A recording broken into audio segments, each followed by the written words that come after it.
한인 대학교 가서 강의도 하고 설교도 하고 또 우리 교회에서 준비한 장학금도 전달하고 그렇게 왔는데 보고를 해야 되지 않겠습니까? 그 사진을 몇 장 보내왔어요. 학교에서 저기 이제 신학대학원생들 90분간 강의하는 시간을 우리 사진을 찍어서 보내줬습니다. 자, 그다음 저기 이제 예배를 다 마치고 장학금을 전달하고 장학금 받는 사람들과 교수님들 찍는데 가서 보니까 나는 처음 봤어요. 훌랄라 장학금. 그래서 훌랄라가 뭔가 보니까 광고도 나오고 그러더라고요. 텔레비전에 치킨 다양한 그 상품을 파는 거예요.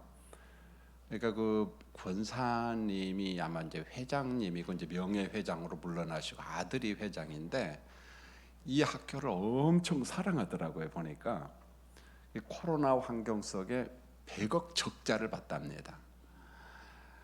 그러면서 이제 버텨왔는데 그래도 학생들한테는 장학금을 줘야 된다. 그래서 장학금을 전달하는데 엄청 은혜를 받았습니다. 아니 100억 적자를 받았으면은 주는 것도 안 줘야 되는데 그 권사님은 이제 못 오시고 그 아드님 회장님이 와서 전달을 해서 저도 이제 그 사이에 껴서 그렇게 했습니다. 그다음 뭐 사진 찍어 우리 교회 이제 총장님한테 전달하는 시간입니다. 옆에 서 있는 사람은 교목실장이더라고요. 총장님하고 이렇게 전달했습니다. 액수가 많고 적고를 떠나서 학생들을 이렇게 섬길 수 있는 우리 교회가 됐다는 게 흐뭇하기도 하고, 야, 돈이 많으면은 저런 걸 해야 되겠구나 그런 생각이 좀 들어요. 이렇게 설교 전에 보고합니다. 자, 오늘은 이제 민수기 19번째 설교인데 오늘 22장, 23장, 24장을 굉장히 길잖아요.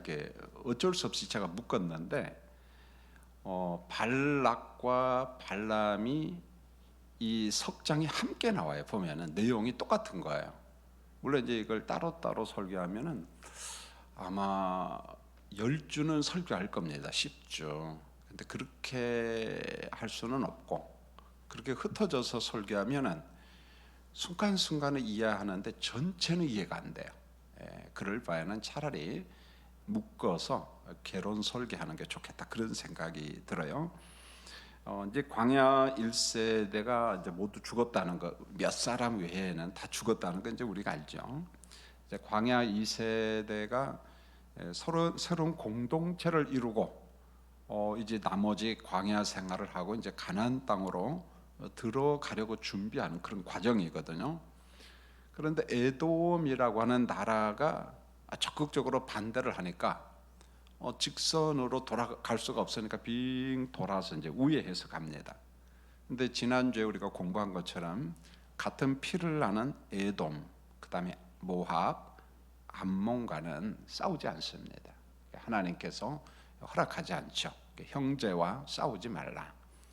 어차피 에돔은 에서의 후손이니까 이삭의 자손들이에요. 보면은요, 아브라함의 후손들이고, 그 다음에 모압과 암몬도 아브라함의 조카 롯의 후손들이거든요. 보면은 뭐 같은 혈통들이에요. 보면은 자, 그러니까 형제들과 싸우지 말아라. 좀 힘들지만은 빙빙 좀 돌아서 가라.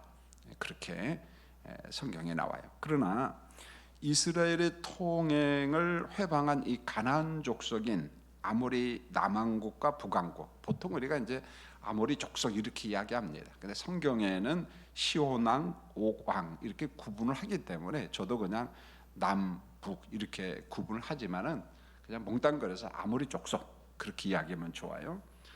이 아모리 족속은 단순히 어떤 족속 개념, 한 나라 개념이 아니고 이미 아브라함과 약속을 할 때 아모리의 죄악이 관영하면은 애굽에서 종살이하던 이스라엘 백성들이 돌아올 거라 그렇게 이야기했거든요. 결국은 아모리 족속은 한 족속 개념보다는 어떤 하나님을 대적하는 무리, 영적 개념으로 보는 겁니다.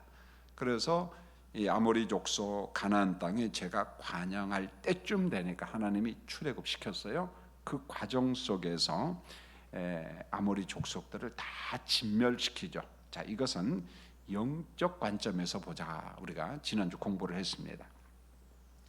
이제 모압의 왕인 발락이 이 아모리 족속들이 전부 다 진멸당하는 것을 보면서 이게 뭐 보통 고민이 아니에요. 야, 이 큰일 났다. 어떻게 하면 좋을까?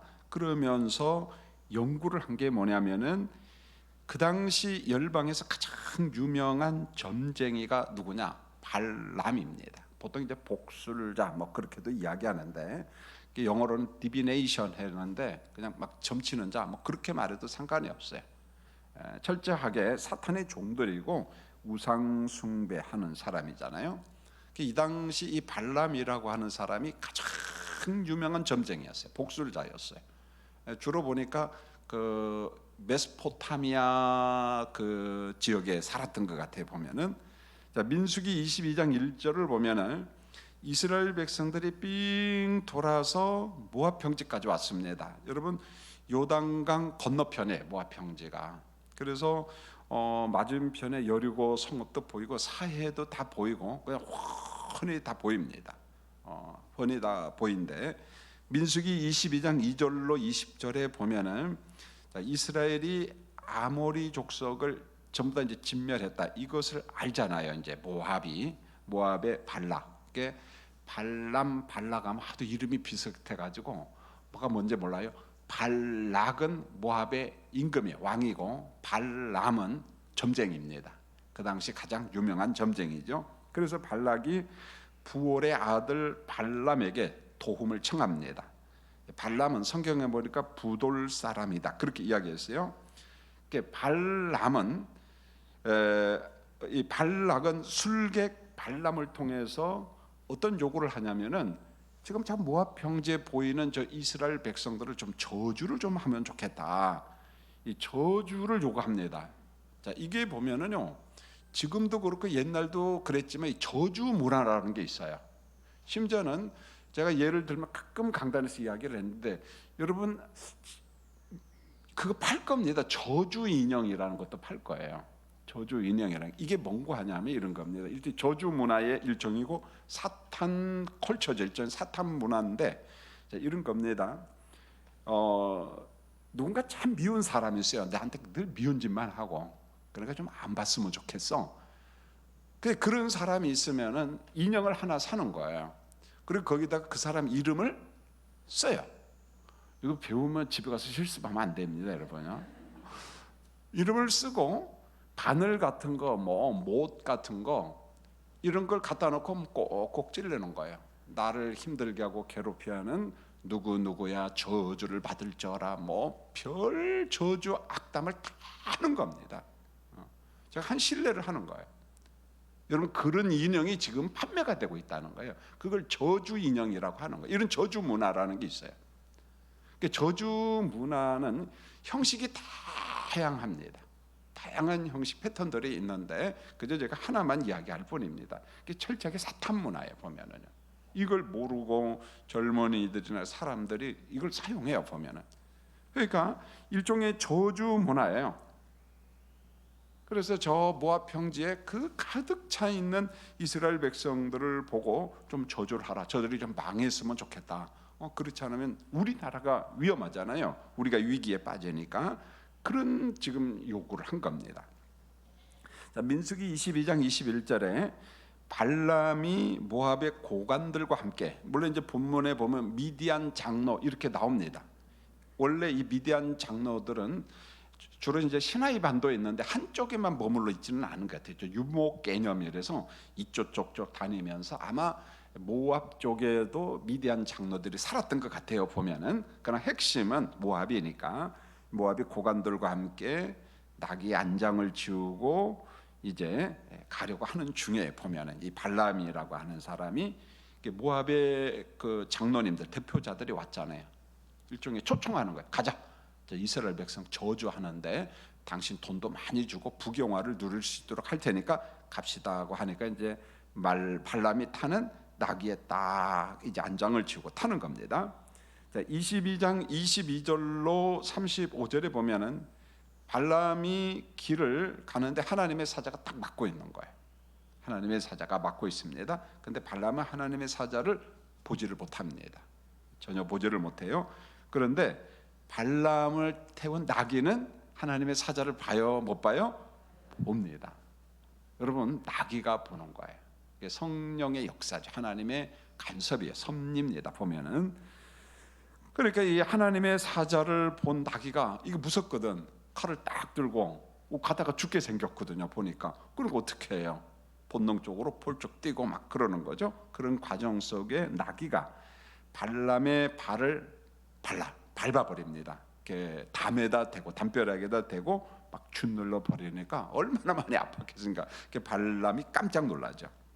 발람이 자기가 가진 지팡이로 나귀를 때리는 거예요. 22장 28절을 보면 하나님이 나귀의 입을 열어서 사람의 말을 하게 하는 거예요.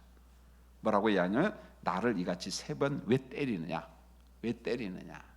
여러분 얼마나 놀랬겠습니까?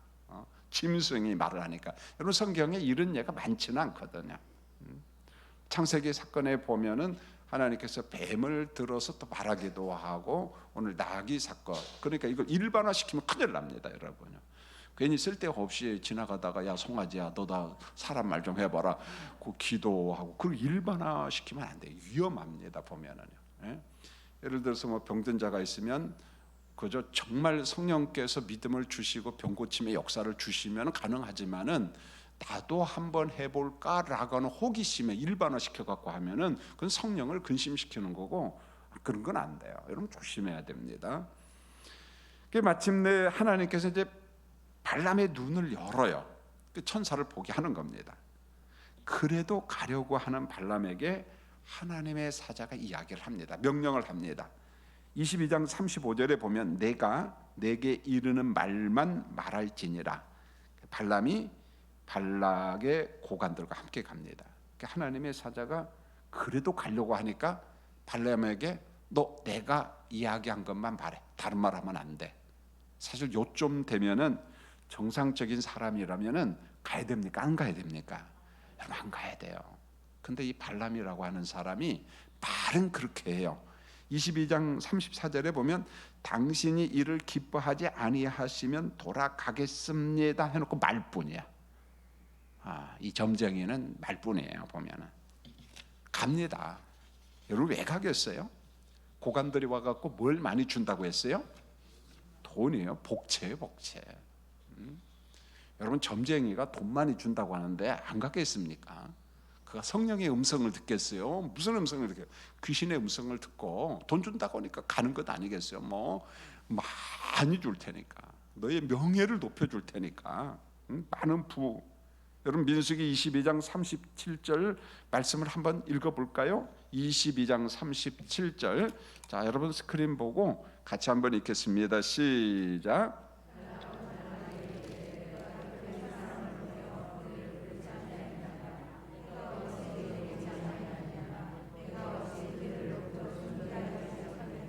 그래요. 그러니까 이 발락이 모압 왕이에요. 발람에게 점쟁이한테 당대 최고 유명한 점쟁이니까 얼마나 비싸겠습니까, 여러분요. 그러니까 네가 원하는 것보다 내가 더 줄게 그런 말이에요. 내가 어찌 그대를 높여 존귀하게 하지 못하겠느냐. 많이 주겠다 내가 존귀하게 하겠다. 여러분 많은 부를 주고 돈을 주고 복채를 주겠다고 하니까 가는 겁니다 보면은요. 자 우리가 여기에서 한 가지 꼭 봐야 될 게 있는데 느헤미야 13장 1절로 2절에 보면은 참 안타까운 기사가 하나 있는데 이 암몬과 모압도 하나님의 은혜를 받을 수 있는 기회가 있었어요. 근데 그 기회를 잊어버려요. 이미 지난 시간에 한번 공부를 했는데 여러분 스크린 보고 한번 읽겠습니다. 시작. 그날 모세의 책을 낭독하여 백성에게 들렸는데 그 책에 기록하기를 암몬 사람과 모압 사람은 영원히 하나님의 총에 들어오지 못하리니 이는 그들이 양식과 물로 이스라엘 자손을 영접하지 아니하고 도리어 발람에게 뇌물을 주어 저희에게 하였음이라. 그러나 우리 하나님이 그 저주를 돌이켜 복이 되게 하셨다. 여러분 이 말이 무슨 말이겠어요? 제가 전자에 이야기했지만 모압, 암몬, 에돔은 다 이스라엘하고 같은 뭐예요? 혈통이에요, 혈통. 아브라함의 후손이고 그의 아버지 데라의 후손들이고 이런 혈통입니다. 보면은. 그 오늘 뭐라고 이야기합니까? 느헤미야 기자는 이렇게 말해요. 양식을 주고 물을 주고 절호의 찬스예요. 복받을 기회입니다. 그렇지 않고도 저 변방에 쫓겨나가지고 뭐 이런저런 고생한데 하나님께서 기회를 주셨는데 기회를 선용하지를 못해요. 오히려 뇌물을 주고 이런 말을 합니다. 뇌물을 주고 누구에게? 발람에게 뇌물을 주고 저주하게 하라 그러잖아요. 그런데 하나님께서 저주를 뭘로 바꿔버렸다고 해요? 느헤미야 기자가 복으로 바꿔버렸다 이렇게 말합니다. 여러분 이 사건이 참 중요한 게 암몬과 모압에게 혹은 에돔에게 이스라엘 영접할 수 있는 기회를 만들어 주셔서 기회예요. 여러분 기회는 은혜입니다. 여러분 가끔 이야기하는데 물론 이제 그러지 못한 환경에 있는 사람이 있거든. 하나님께서 우리에게 보편 은총 속에 기회를 주셔요. 자, 사람은 어린 시절, 청장년 시절, 노년 시절, 노화 시절이 이제 이런 기절이 있거든요. 그러면은 모든 걸 기회를 줍니다. 저축할 기회도 주시고 노년을 준비할 수 있는 기회도 주시고 그게 은혜라는 거예요 보면은요. 여러분 목회자도 그런 것 같아요. 개척할 수 있는 시간과 기회를 주셔요. 준비할 수 있는 기회를 주십니다. 그게 은혜라는 거예요. 그런데 그 기회를 선용하지 못하고 그냥 은혜라 무조건 그건 은혜가 아니라니까 여러분요. 무대 프로 하는 것은 그 은혜가 아니라는 거예요. 하나님께서 기회를 주신다는 거예요. 대단히 중요한 거예요. 여러분들에게도 하나님께서 은혜의 기회를 주셔요. 그걸 선용해야 돼. 분별해야 됩니다. 그리고 그것을 잘 활용하는 우리 교인들이 되시기를 원합니다. 모압하고 암몬 무조건 하나님이 징벌한 거 아니에요. 기회를 주셨어요. 기회를 한 번 더 섬겨봐라. 양식도 좀 주고 물도 좀 줘라. 근데 그걸 못 해버리잖아요. 자, 발람에 대한 이제 성경의 평가가 많이 나오는데 그저 몇 군데만 보면은 오늘 32절에 보면은 내 길이 사악하다 그런 표현이 나와요. 내 길이 사악하다. 그런데 베드로후서 2장 15절로 16절에 보면은 이렇게 평가를 합니다. 아주 멋지게 평가를 했어요. 아주 정확하게. 자, 여러분 한번 읽겠습니다. 시작. 그들이 바른 길을 떠나 미혹되어 부올의 아들 발람의 길을 따르는도다. 그는 불법의 삭슬 사랑하다가 자기의 불법으로 말미암아 책망을 받되 말하지 못하는 나귀가 사람의 소리를 말하여 이 선지자의 미친 행동을 저지하였느니라. 발람의 행동이 무슨 행동이라고요? 미친 행동이라는 거예요. 그러니까 발람과 같은 삶을 사는 다 미친놈이라는 거야. 이게 베드로 기자가 그렇게 이야기를 하는 겁니다. 여러분요. 그 베드로 사도는 미혹받은 사람은 다 발람과 똑같다는 거예요. 같다는 겁니다. 그들이 바른 길을 떠나 미혹되어 부올의 아들 발람의 길을 따는도다. 그는 불의의 삭슬 사랑하다가 말하지 못하는 나귀가 사람의 소리로 말하여 이 선지자의 미친 행동을 저지했다. 그렇게 말해요. 여러분 유다서 1장 11절에도 이 발람과 같은 사람에 대한 평가가 나와요. 여러분 읽겠습니다. 시작. 화 있을전저 이 사람들이여 가인의 길에 행하였으며 삭슬을 위하여 발람의 어그러진 길로 물러갔으며 고라의 폐역을 따라 멸망을 받았도다. 여러분 이게 유다서 1장 11절에 보면 하나님 앞에 찍힌 악인들의 대명사가 다 나와. 가인, 발람 뭐 등등 해가지고 여러분 이렇게 말하잖아요. 삭슬을 위하여 발람의 어그러진 길로 몰려갔으며. 어그러진 길로 간 사람이 누구냐? 발람이라는 거예요. 불의의 삭슬 좋아한 사람이 누구냐? 발람이라는 거예요. 그러니까 이러한 사람들의 대명사로 발람이 딱 등장합니다. 성경에 보면은요. 얼마나 못된 짓 했는가 보면은요. 그런데 하나님께서 이 못된 놈을 써요. 보면은요. 하나님을 증거하도록. 결국은 하나님 편이 안 돌아와요. 격길로 갑니다. 여러분 돈 좋아요, 안 좋아요? 여기는 경건한 사람이 조금 덜어. 여기는 다 경건한데 편리하죠? 네, 편리해요. 편리하더라고요.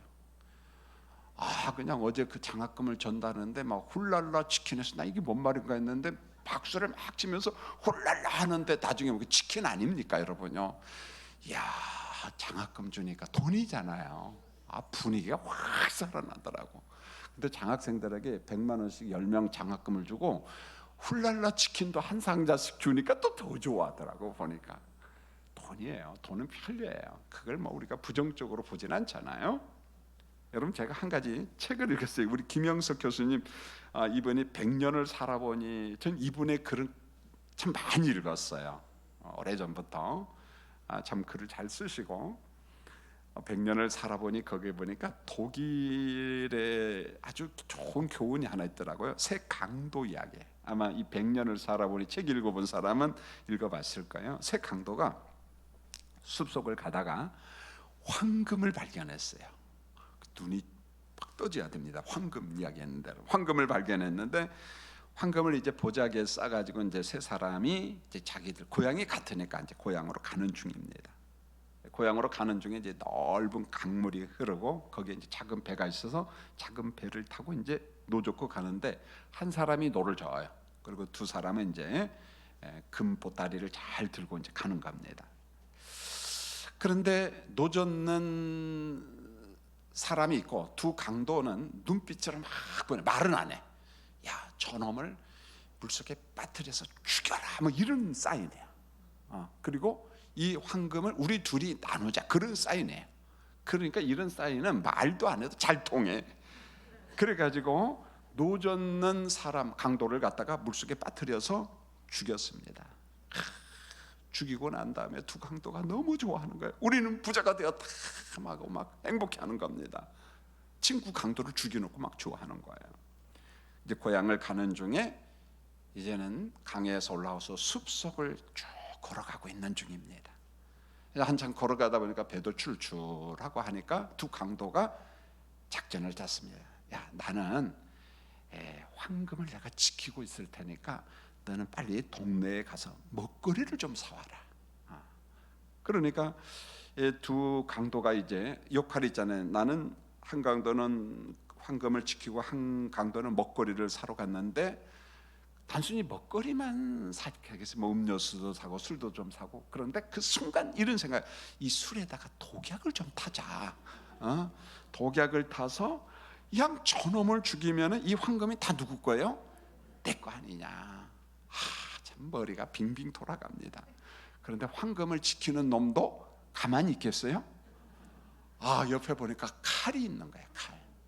맞아. 근데 그 칼이 그 먹거리 사러 간 놈의 칼이야. 요 칼을 가지고 저놈을 내가 죽이자. 그러니까 둘 다 전략이 있는 거야. 독약을 타자, 칼로 오면 죽이자. 근데 둘 다 강도 아닙니까? 칼 가지고 죽이려고 하니까 뭐 나 죽여라 그러겠습니까? 맞붙어 싸우는데 강도처럼 싸우는 거야. 그러니까요. 그런데 결국은 칼 가진 강도가 옆에 있는 친구 강도를 죽입니다. 근데 싸우는 과정 속에 얼마나 힘들게 했는데 막 숨이 막 가쁘잖아요. 딱 죽여놓고 보니까 막 목도 마르고, 그러니까 옆에 뭐가 있어요? 술이 있잖아. 그래서 술을 한 잔 쫙 마시고 시원하다, 이제 난 부자 됐다 했는데 부자 됐다 하면서 정신을 잃고 그도 어떻게 해요? 죽어버렸어요. 셋 다 죽었어요. 그러니까 독일의 교훈 아닙니까 여러분요. 황금은 그 어떤 사람에게 갈지 아직도 몰라.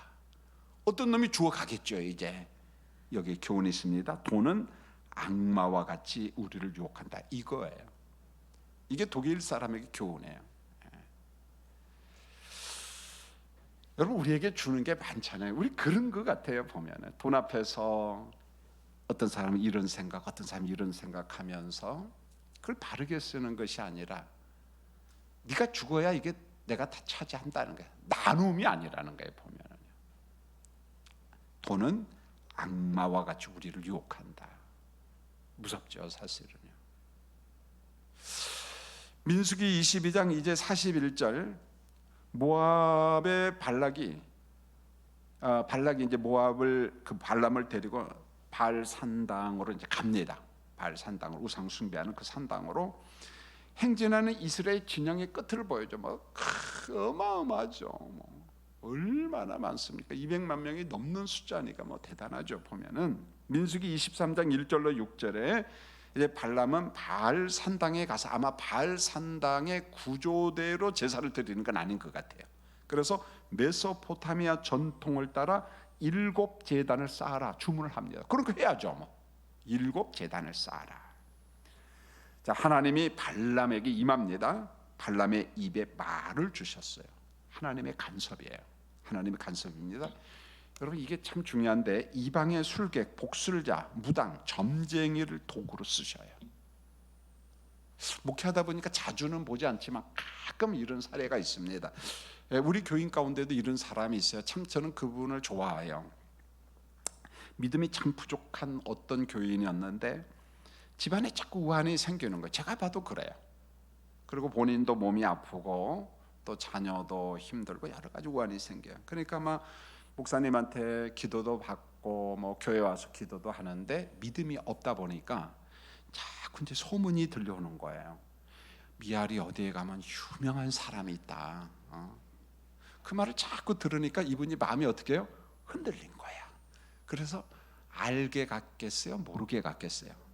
진짜 모르게 가죠. 야밤에 도주하듯이 몰래 거기를 갔다 왔어요. 그러니까 이제 자기 신분을 숨기고 이런 이야기 저런 이야기를 하니까 그 유명한 그 무당님께서 발람처럼 이야기를 했겠죠, 보니까. 그런데 말이 참 재밌대요. 이렇게 말했어요. 우리 교인 그 성도님한테, 당신의 문제는 교회를 가서 목사님한테 기도를 받으면 될 것 같습니다. 그러더라는 거야. 그러니까 용한 무당한테 해결하러 갔는데 이 무당님이 한다는 말이 누구 이야기예요? 목사님한테 가라더라는 거야. 그 말을 듣고 괴로웠어요? 안 괴롭겠어요? 엄청 괴로워가 오래 숨기다가 이건 안 되겠다. 그래서 몰래 목사님한테 상담차 왔어요. 저를 찾아온 거예요. 엉엉 울면서 목사님 잘못했습니다. 아니, 왜 잘못했어요? 몸 좀 괜찮아서 물어보니까 여차여차해서 제가 무당님을 찾아갔는데 무당님이 목사님한테 가라고 해서 너무 괴로워서 이야기를 했습니다. 여러분, 그 말 듣고 제가 감동을 받았겠어요? 안 받았겠어요? 받죠. 얼마나 정직합니까, 여러분? 여러분, 혹시 무당한테 갔다 온 사람 빨리 와요. 여러분, 이거잖아요. 보면 이것도 보편화시킬 수는 없지만은 이룰 수 있다는 거예요. 성경에도 보니까. 여러분, 이 발람을 통해서 하나님께서 예언을 4번이나 하는데 연거푸어서 이러고도 발람이 하나님 품에 안 돌아온 거 보면 참 기가 막혀요. 보면은요. 자, 발람의 첫 번째 예언이 시와 찬양 형식으로 등장하는데 민수기 23장 7절로 12절에 보면은 세세히 설명 못합니다. 그냥 윤곽만 잡고 넘어가면 돼요. 발락의 요구입니다. 이게 모압 왕 발락이 요구를 하는 거예요. 발람이요, 이스라엘을 저주하라. 그랬더니 발람이, 이 무당이, 점쟁이가 뭐라고 이야기하면, 하나님이 저주하지 않는 자를 내가 저주할 수 없다. 지금 여러 가지 사건을 봤잖아요. 이 사람 하나님 믿는 사람 아니야. 그런데 하나님 이름을 해요. 내가 어찌 저주하며 나는 하나님의 허락 없는 것은 아무것도 할 수 없다. 진짜 믿음이 좋은 사람처럼 이야기합니다. 성령의 사람 같잖아요. 무당의 사람, 이 귀신의 사람인데 이방 술객의 입술에서 하나님을 증거하는 거예요. 하나님. 미알이 그 유명한, 그 사람 유명했을 것 같아. 그 무당이 목사님한테 가라고 했잖아요, 여러분. 발람알 하나님의 축복을 예언합니다. 이 백성은 홀로 살 것이다. 홀로, 이게 부정적인 말이 아니에요. 하나님이 돌보신다는 섭리로서 구별, 특별한 백성이다. 특별한 백성. 지정학적으로 이스라엘 백성 고립돼야 안 돼요? 고립됩니다. 그런데 망해요, 안 망해요? 안 망해요. 역사 속에 잠시 어려움을 겪지만 하나님께서 돌보셔요. 지금까지. 여러분, 지금도 이스라엘은 지정학적으로 아랍 연합한테 삥 둘러 있잖아요. 나갈 곳은 지중해밖에 없어요, 보면은. 그런데 싸움에서 이기잖아요, 보면은요.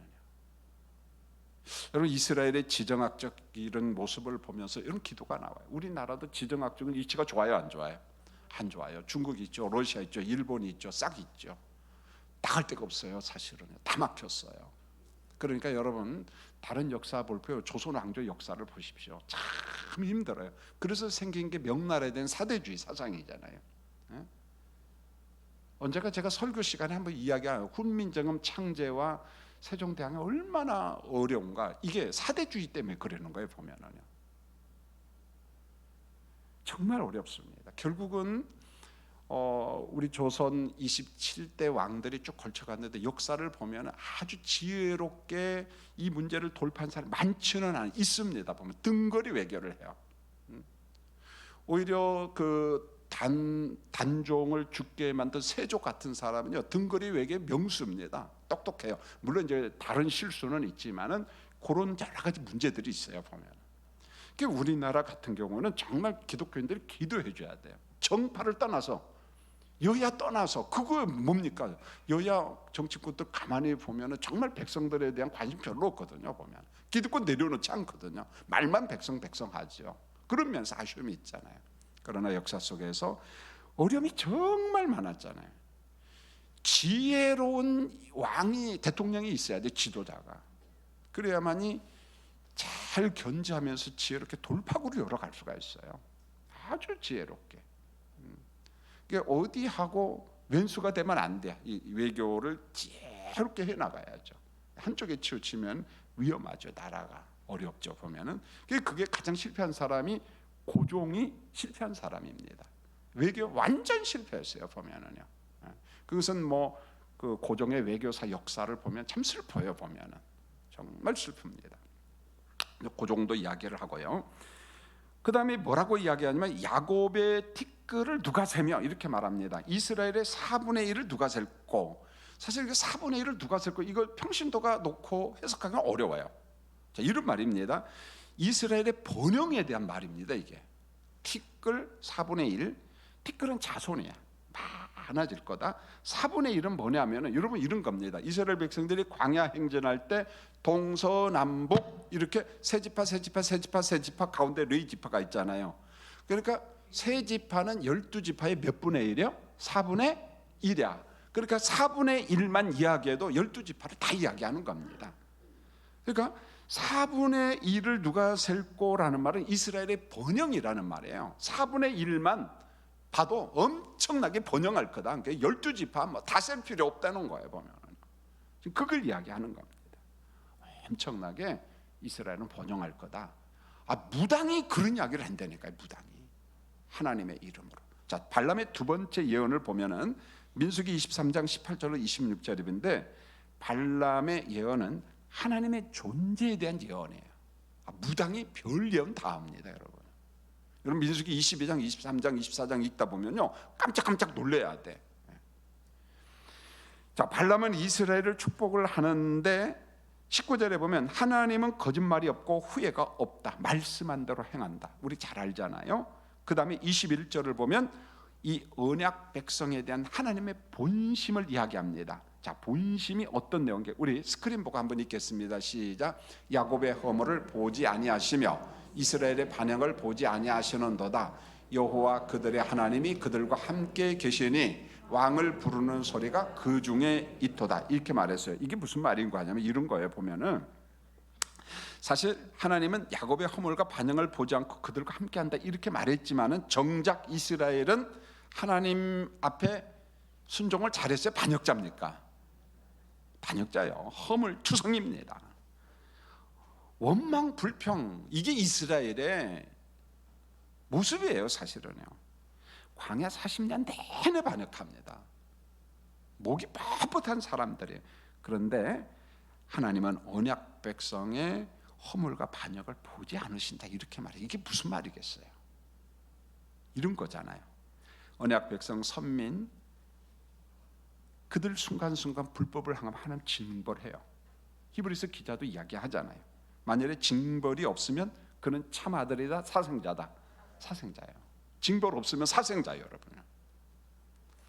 그러나 영영 벌하지 않는다는 말은 내가 택한 선민 언약 백성들이 그들이 실수해서 격길로 가서 내가 징벌을 하지만은, 죄는 벌하지만은 내가 택자는 여전히 무엇한다는 거예요? 사랑한다는 거예요.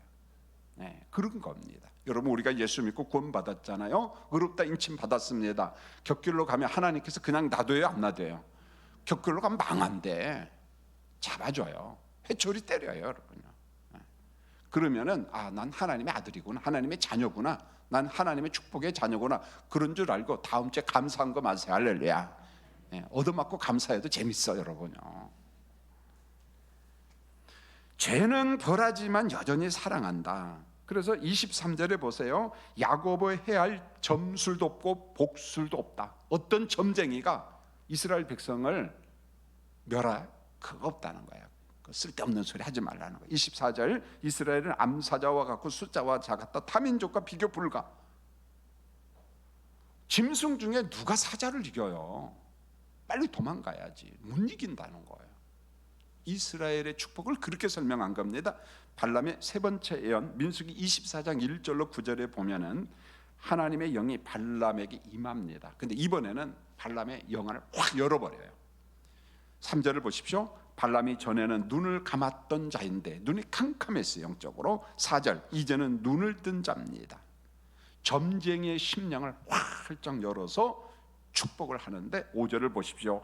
야곱의 장막과 거처가 얼마나 아름다운고. 6절입니다. 강가는 동산 같고, 그 다음에 하나님이 심으신 침향목과 백향목 같고. 나무 중에 최고가 침향목과 백향목이거든요. 침향목은 큰 것은 막 높이가 20m 정도 된대요. 그래서 그 나무에서 나오는 진은 향료로 고급 향료랍니다. 여러분, 백향목은 뭡니까? 나무 중에 나무잖아요. 소나무과 나무로서. 그래서 왕궁, 성전을 건축할 때 다 무엇 가지고 졌어요? 백향목입니다, 여러분. 이 백향목, 나무 중에 나무, 침향목 같고 백향목 같고, 이렇게 말합니다. 7절, 물이 넘치고 이스라엘의 번영입니다. 씨가 물가에 있습니다. 후손들의 번영입니다.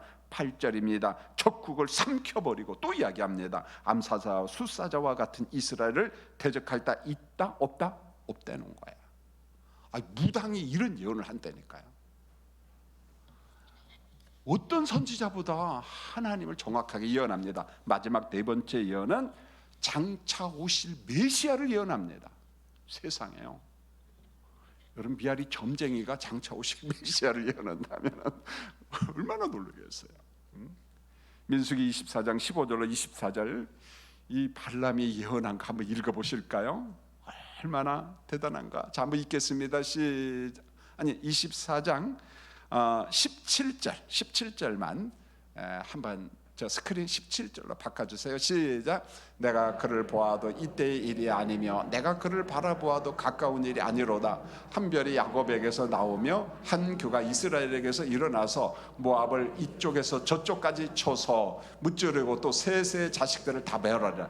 여러분, 발람이 장차 오실 메시아의 거리까지 예언을 합니다. 거리. 기가 막힙니다. 그래서 한 별과 한 규가 이스라엘에게 일어난다 하면서 이때 일이 있는, 이때 일어날 것이 아니고 가까운 날 일어날 것이 아니고 장차 올 걸, 그걸 예언합니다. 그러니까 오실 메시아를 예언한 것. 기가 막히잖아요. 정확하게. 여러분, 성경에 보면은 이런 예언이 또 있어요. 우리가 성탄절 때 많이 보면 동방에 누굽니까? 박사들이 별을 보고 누구를 찾아와요? 예수, 탄생하신 예수를. 사실 동방 박사들도 사실은 뭡니까? 천문학자지만은 점쟁이에요. 야, 이 점쟁이들을 쓰셔. 한번 볼까요? 마태복음 2장 1절로 2절, 여러분 같이 한번 읽겠습니다. 마태복음 2장 1절 시작. 헤로당 때에 예수께서 유다 베들레헴에서 나심에 동방으로부터 박사들이 예루살렘에 이르러 말하되 유대인의 왕으로 나신 이가 어디 계시냐? 우리가 동방에서 그의 별을 보고 그에게 경배하러 왔노라. 동방의 박사들이, 무당 점쟁이들이 뭐 별도 연구하고 점치는 거예요. 별 보고 길흉 화복 점치는 사람들이에요. 하나님이 그렇게 일하십니다. 오늘 설교 결론입니다. 여러분, 민수기 24장 25절에 보면은 이런 말이 나와요. 발람과 발락은 각각 자기 일로 갔다, 이런 말이 나옵니다. 성령의 섭리를 경험했지만, 하나님의 은혜를 경험했지만, 발람과 발락은 하나님의 품으로 돌아온 것이 아니라 각각 자기 길로 가버렸다는 거예요. 여러분, 많은 사람들이 교회 와요.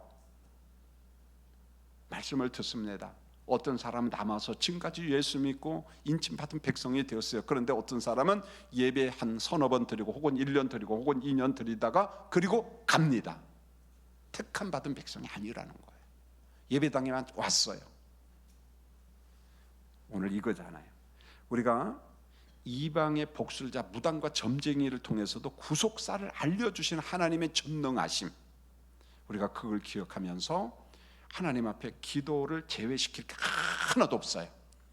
옆에 있는 무당을 위해서도 기도하고, 불황당 같은 사람을 위해서도 기도하고, 기도하면서 하나님의 역사가 그를 통해서 나타나도록 여러분 기도의 폭이 넓어지기를 원합니다.